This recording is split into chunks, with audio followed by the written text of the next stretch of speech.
வணக்கம் நண்பர்களே, முக்கிய செய்திகளை இந்த பதிவில் பார்க்க போகிறோம். காலையிலேயே பாலிமர் நியூஸு வீத லீடர்ஸ் இயக்கத்தை சேர்ந்தவர்களுக்கு ஒரு ஹாப்பி நியூஸை வெளியிட்டிருக்காங்க. அண்ணாமலை அவர்கள் தன்னுடைய அடுத்த கட்ட நகர்வை பற்றி ஆலோசனை நடத்த ஆரம்பிச்சிருக்காரு. தன்னுடைய இயக்கத்தை அரசியல் கட்சியாக எலெக்ஷன் கமிஷனில் ரிஜிஸ்டர் பண்ணணும்ல, பதிவு செய்யணும்ல, அதற்கான ப்ராசஸை அண்ணாமலை இனிதே தொடங்கினார் அப்படிங்கிற அப்டேட்டை பாலிமர் வெளியிட்டிருக்காங்க. இதனை கேட்டு வீத லீடர்ஸ் இயக்கத்தில் இருக்கிறவங்க மகிழ்ச்சி தெரிவிச்சிருக்காங்க. இது ஒன்று. ரெண்டாவது என்ன பார்க்க போகிறோம்? ரெண்டாவது, தமிழக பள்ளி கல்வித்துறை ஒரு ஷாக்கிங்கான புள்ளி விவரத்தை ஷேர் பண்ணியிருக்காங்க. தமிழகத்தில் இருக்கக்கூடிய அரசு பள்ளிகளில் ஆசிரியர்களுக்கான பணியிடம் எவ்வளவு வேக்கண்டாக இருக்குது அப்படின்னு சொல்லிட்டு, காலியிடம் எவ்வளவு இருக்குது அப்படிங்கிற புள்ளி விவரத்தை தமிழக பள்ளி கல்வித்துறை வெளியிட்டிருக்காங்க. எவ்வளோ தெரியுமா? 18,107 ஆசிரியர்கள் பணியிடம் காலியாக இருக்குது, நிரப்பப்படாமல் இருக்குது அப்படின்னு சொல்லிட்டு ஒரு ரிப்போர்ட்டு கிடச்சிருக்கு. 18,107 டீச்சர்ஸ் இல்லையா? மாணவர்களுடைய எதிர்காலம் கேள்விக்குறியாகுமே. இந்த லட்சணத்தில் கடந்த டிஎம்கே கவர்மெண்ட்டு செயல்பட்டுருக்கு. சரி, புதுசாக ஆட்சியில் வந்து அமர்ந்த டிவிகே கவர்மெண்ட்டாவது காலி இடங்களை உடனே நிரப்ப பாருங்க அப்படின்னு சொல்லிட்டு கமெண்ட் செக்ஷனில் பதிவுகளை பார்க்க முடியுது. இது ரெண்டு. மூணாவது என்ன பார்க்க போகிறோம்?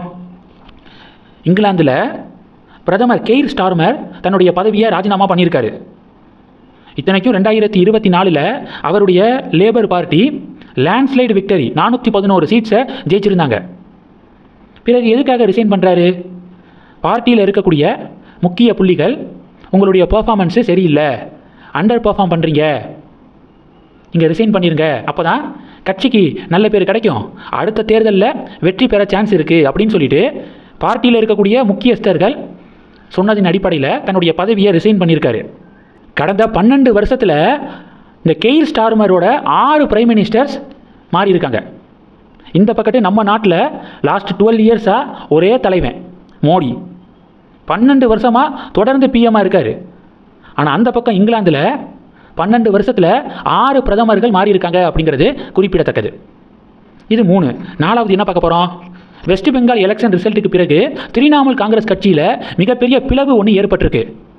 எம்எல்ஏக்கள் நிறையா பேர், எம்பிக்கள் நிறையா பேர் மமதா பானர்ஜிக்கு எதிர்ப்பு தெரிவிக்க ஆரம்பிச்சிருக்காங்களா.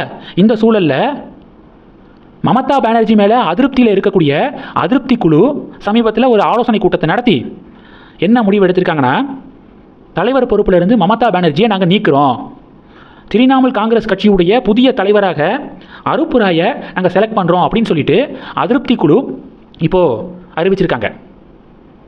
மெஜாரிட்டி எம்எல்ஏக்கள், மெஜாரிட்டி எம்பிக்கள் யார் பக்கம் போகிறாங்களோ அதை தான் எலெக்ஷன் கமிஷன் அக்செப்ட் பண்ணிக்குவாங்க.